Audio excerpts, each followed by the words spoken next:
Today on Around Kansas, we find out what great events are going on around the states. Then in our wildlife segment, Deb takes a look at the coyotes of Kansas.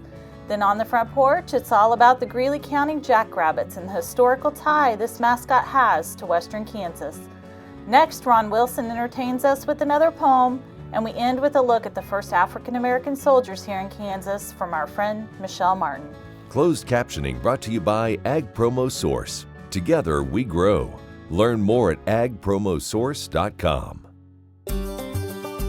Welcome to the Western Kansas Wildlife Travel Center, right here in my hometown of Oakley, Kansas.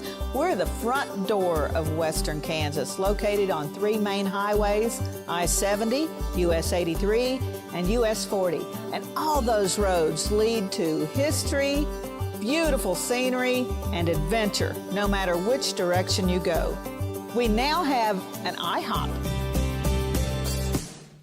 That brand that you've trusted up and down the road in all your travels is staffed with local folks, real people, just like you and me, and we're waiting on you to join us. So for fun, adventure, fuel up, fuel your body, and let's have some fun.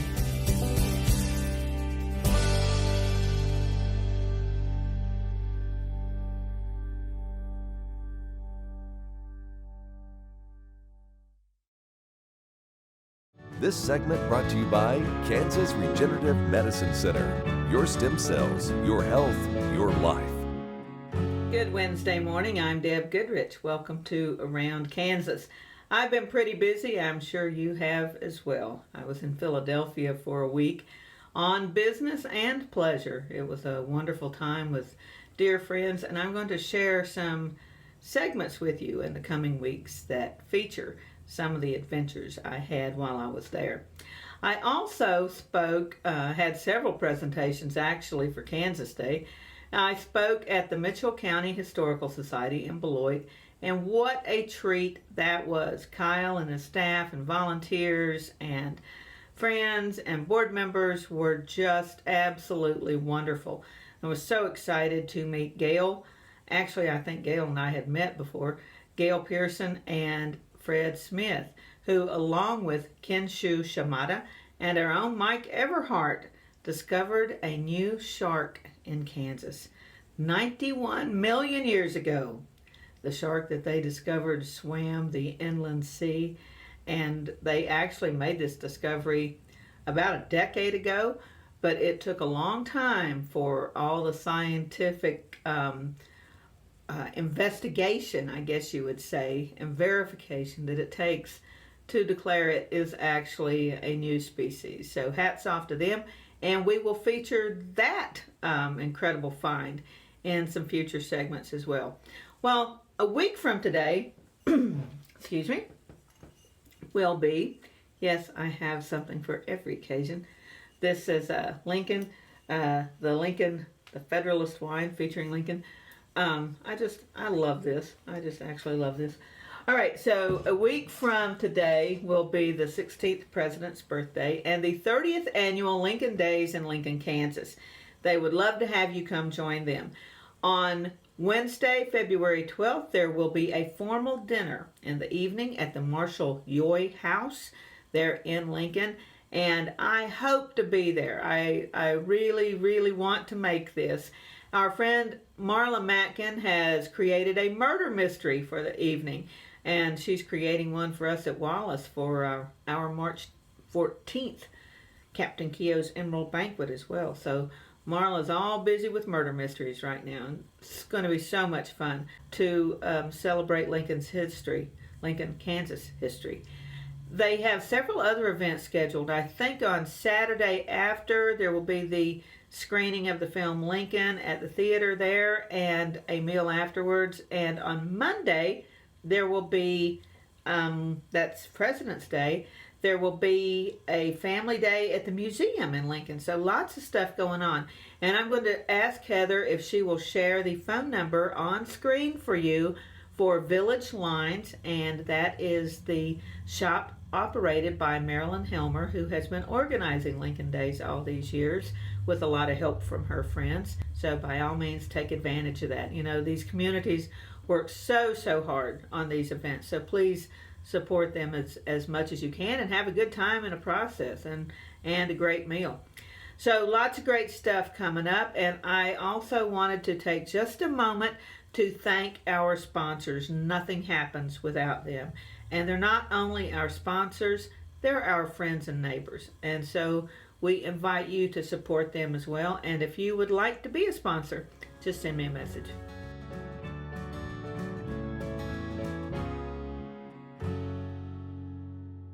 In 1821, a trade route was opened from Missouri in the United States across prairies and mountains to Mexico. In 2021, we will mark 200 years of epic conflicts and grand adventures, larger-than-life personalities, and sweeping landscapes. Join us on an historic journey. The Santa Fe Trail lives on. Find us on social media or santafetrail.org. Okay, looks like it's time for our tour. Welcome to the Fort Wallace Museum. Here at the museum, you're going to find some really interesting stuff like our replica stagecoach from the Butterfield Overland Dispatch. We've got facades from the fort buildings. We've got an 1870s flag. There's a plesiosaur that was discovered locally. We've got the Ray pump organ collection. We're a little bitty place with a great big story, and we'd love to have you.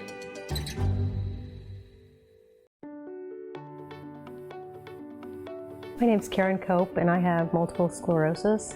When you have MS, on the outside you look great, but you know what's really going on in the inside is chronic body pain, chronic fatigue. And there's lots of days that I'd wake up and say, oh, please God, help me get through this day. You know, after stem cells, Chloe, my youngest daughter, she was asked by my father-in-law, how's your mom doing? And Chloe said, Grandpa, I've never had a mom like this before. Because she was 8 when I was diagnosed, and she really had no other memory of me but being sick. It's really the simple things that we do as a family, like play cards, and to be able to win at cards. You know, they all laugh because I used to repeat myself and say, what hand are we on? You know, where are we at? And it's just been really a true blessing from God, and we're really thankful.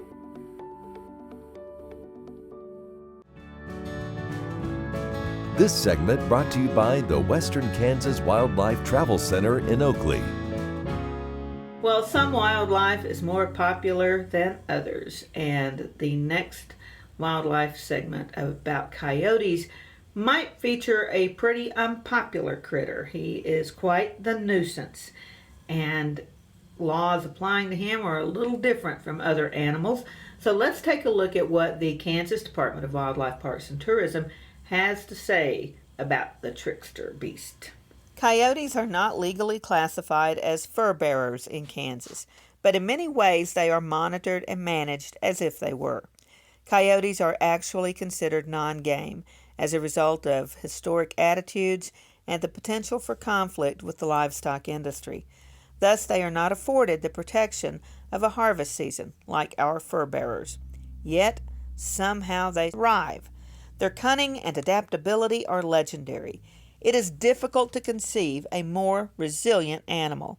After surviving decades of cyanide guns, strychnine-laced carcasses, widespread trapping and shooting, bounties, and the all-out ire of mankind, the coyote has responded by expanding its range eastward into parts of the United States where it had not previously existed. In recent times, coyotes have become increasingly adapted to urban life and have even been implicated for attacking pets and people in a few states where trapping bans have outlawed the most effective harvest technique. The coyote ranges throughout Kansas. In captivity, his lifespan is not unlike that of a domestic dog, but it rarely lives past 6 or 8 years in the wild. Mortality is probably mainly due to hunting, trapping, and roadkill, but coyotes are also susceptible to other diseases and parasites just like a dog. Most coyotes occupy and defend a distinct territory, often with a mate, but some are wide-ranging transients that persist on the fringe of the home ranges of more territorial coyotes. Home ranges size vary by food availability, pack size, and coyote density, but probably average 8 to 15 square miles in Kansas. Coyotes communicate by scent marking and various vocalizations. Their widely recognized howl has long been a symbol of the lonesome prairie and adds greatly to the mystique that surrounds the species in western and southwestern folklore. Coyotes usually mate in February or March, and pups are usually born in a den or hollow in April or May. 4 to 7 pups are common, but as many as 17 may be born when the food supply is especially abundant. The coyote has a very diverse and seasonal diet. Though its diet consists primarily of mice, voles, and rabbits, coyotes feed heavily on plums, sunflower seeds, pears, watermelons, and other fruits, berries, nuts, seeds, and invertebrates when they are available in the summer and fall. In the winter, carrion, including livestock and deer, often becomes an important dietary component. Coyotes also prey on domestic poultry and livestock, though often they are blamed for the depredations of free-ranging domestic dogs. Coyotes usually have ranked second or third annually in total value of pelts harvested in Kansas. In recent times, about 15,000 have been harvested each year by licensed fur harvesters, with perhaps another 60 to 70,000 taken by hunting license holders.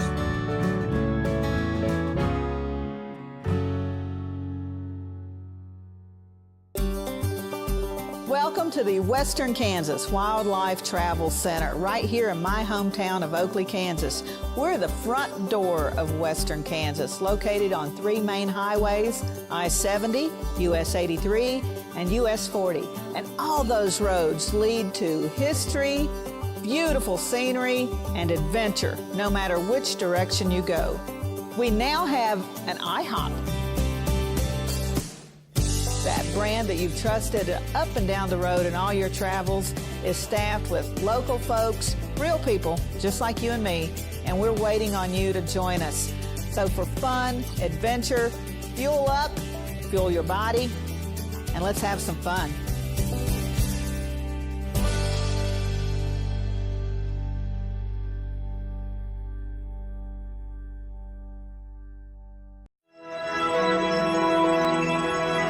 Highways 40, 83, and I-70 come together right here in Oakley. Roads that lead to businesses, to magnificent rock formations, to scenic vistas, to places where legends were made. Roads that lead us home. Discover Oakley, the gateway to Western Kansas. Valley Vet Supply is devoted to providing information and professional quality products at reasonable prices. Valley Vet Supply. This segment brought to you by Bob Schwartz Financial. Values, commitment, transparency.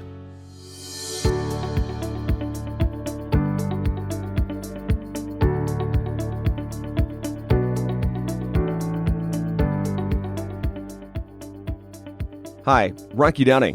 Today on Around Kansas, we're going to talk mascots from the state of Kansas with the Kansas Sports Hall of Fame director, Jordan Poland. One of the interesting stories that I heard, the story of the jackrabbits. Jackrabbits come to us from Tribune. It's Greeley County High School, which is way out west. My wife is from Leota, which is 30 miles east of Tribune, and in Central Time. And then you drive 30 minutes west into Tribune, and you are in Mountain Time. Right. That's how it's out there. But beautiful town, beautiful community. I've met a lot of people from Tribune, and they're awesome.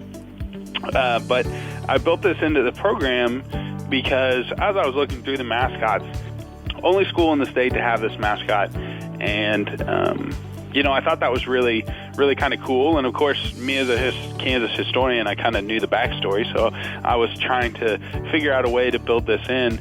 And it's a great historical mascot because of the context that we're talking. The jackrabbits plays an important part in our history because during the Dust Bowl years of the late 20s, early 30s, that western portion of our state was just ravaged by natural disaster after natural disaster, right?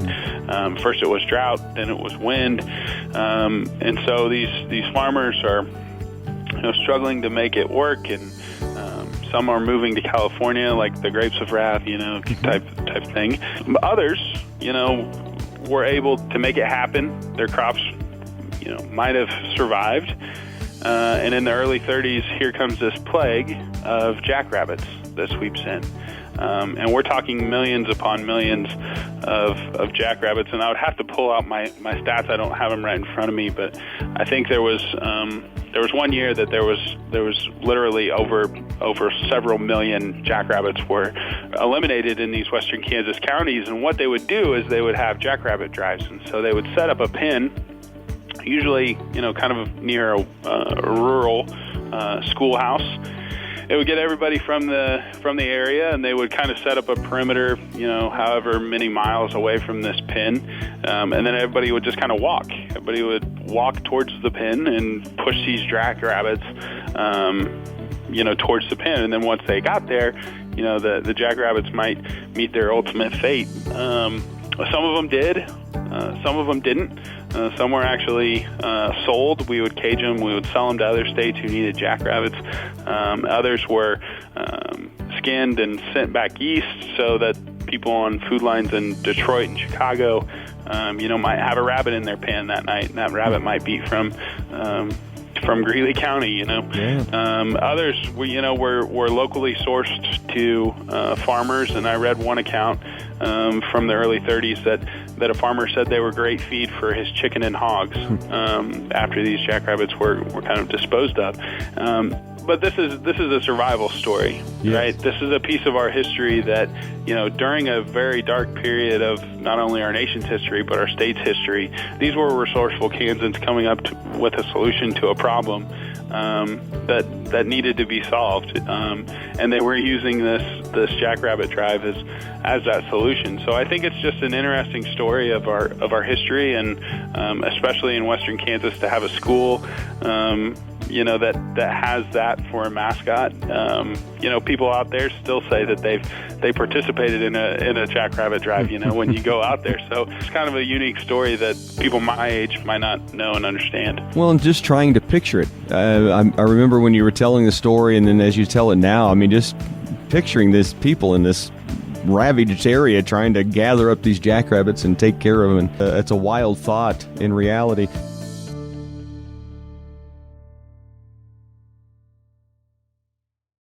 I'm Bob Swartz, and I've devoted the last 43 years to helping Kansans reach their retirement goals and to protect the family farm.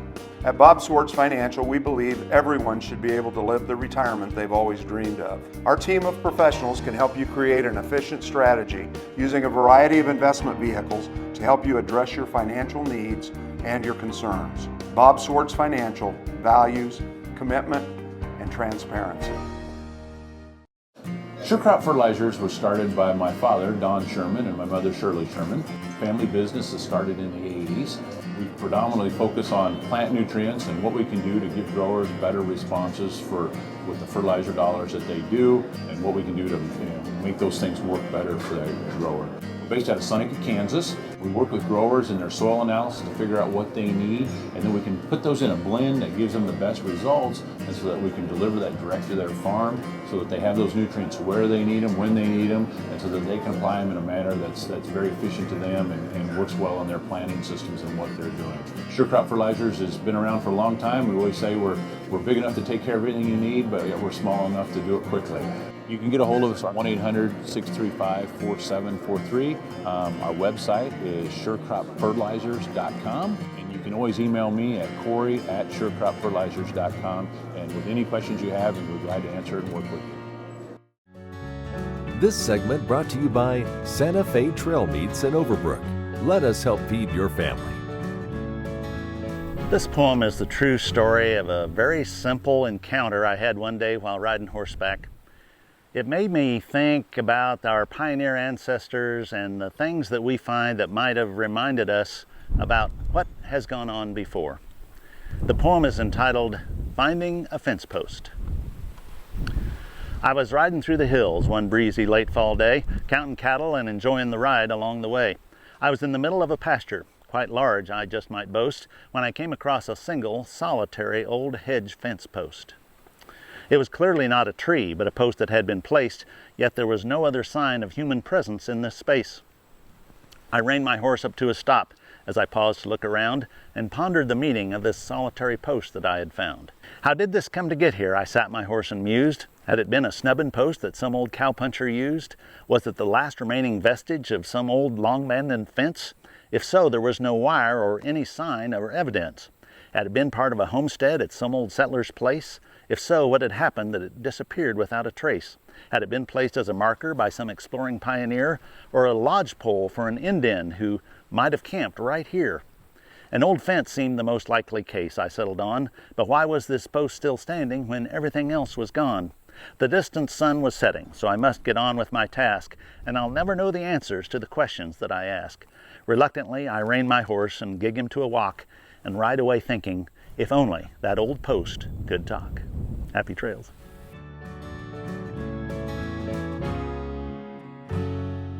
Trust and leadership are critical to success at Kansas Regenerative Medicine Center in Manhattan. Just ask Coach Bill Snyder. People of the Regenerative Center do care about others. I've been highly impressed with those people that have that vested interest and try to help people become better. The center really is a wonderful thing here in Manhattan, first of its kind, and we're on the cutting edge of what lies ahead. Find out more about the trusted leader in stem cell therapy at kansasrmc.com. Kansas Regenerative Medicine Center. Your stem cells, your health, your life. Kim Mannering with Hardy Insurance. Today we will talk about umbrella coverage. Did you know that if you're held liable in any type of accident, the judgment can claim your assets? Please give me a call so we can discuss. 316-945-6733. This segment brought to you by Kansas Farm Bureau, the voice of agriculture. To join today or for more information, go to kfb.org or find us on Facebook and Twitter. Welcoming Michelle Martin back with us this morning as we mark African American History Month. And she has a wonderful story from Kansas, the first Kansas colored. What an incredible, incredible story. Good morning, Michelle. Good morning, Deb, and good morning to all of our viewers. Honor, courage, duty, sacrifice. These are all words that exemplify our men and women in arms. Today, I want to share with you the story of Kansas's African American Civil War soldiers. With the entry of Kansas into the Union as a free state on January 29, 1861, the clouds of war loomed on the horizon. After the turbulence of the territorial era from 1854 to 1861, most Kansans wanted a respite from conflict fought in the state over slavery. As the southern states seceded from the Union, Kansas's men began to enlist in the Army to protect their families and homes. James Henry Lane, a Free State advocate and U.S. Senator from Kansas, played an important role in recruiting soldiers from the Sunflower State for the war effort. Given the task of helping to raise Kansas regiments, Lane took his directive a step further. He began actively recruiting African American men to serve in segregated units in the military. In August 1862, Lane organized 2 African American infantry units in Kansas. These would be the first African American units in the Union Army to serve, fight, and die for the Union cause. Fort Scott National Historic Site was the home post for both units. The 1st Kansas Colored became the first African American infantry unit to see combat action in the Civil War when they took the field of battle at Island Mound in Missouri on October 29, 1862. The 225 African American troopers repulsed the advances of 500 Confederate guerrillas. For Lane, this victory supported his belief in the worth of African American regiments. He said of the men of the 1st, "The men fought like tigers, each and every one of them." Captain William Matthews, a free African American businessman and station master for the Underground Railroad, spoke eloquently of his service and the men he fought with. "Today is the day that I always thought would come. Now is our time to strike. Our own exertions and our own muscle must make us men. If we fight, we shall be respected. I see that a well-licked man respects the one who thrashes him. For the men of the 1st and 2nd Kansas Colored Infantry, this meant licking former slave owners. In addition to the Battle of Island Mound, the 1st Kansas Colored Infantry Unit saw combat action at the Reeder Farm near Sherwood, Missouri, Cabin Creek, Honey Springs, Flat Rock Creek, and Timber Hills in the Indian Territory, and Poison Springs in Arkansas. The 2nd Kansas Colored engaged Confederate forces at Baxter Springs, Kansas, and the Battle of Jenkins Ferry. Their service brought the unit's distinction and praise. General James Blunt said of the African American troopers, "They make better soldiers in every respect than any troops I ever had under my command."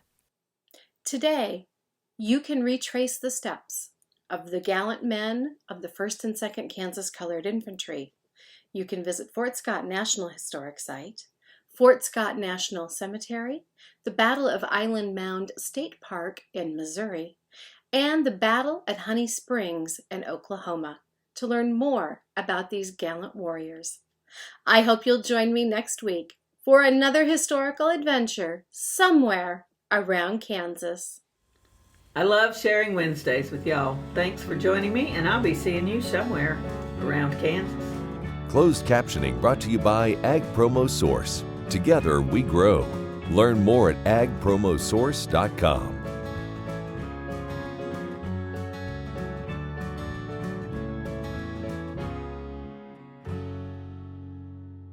Kansans have a new choice for Medicare supplement insurance plans. With Medicare supplement insurance plans from Kansas Farm Bureau, you have access to 4 levels of coverage, affordable rates, and service from an organization that's served Kansans for more than 100 years. For more information on Kansas Farm Bureau Medicare supplement plans, including rates and to apply, visit kfbhealthplans.com.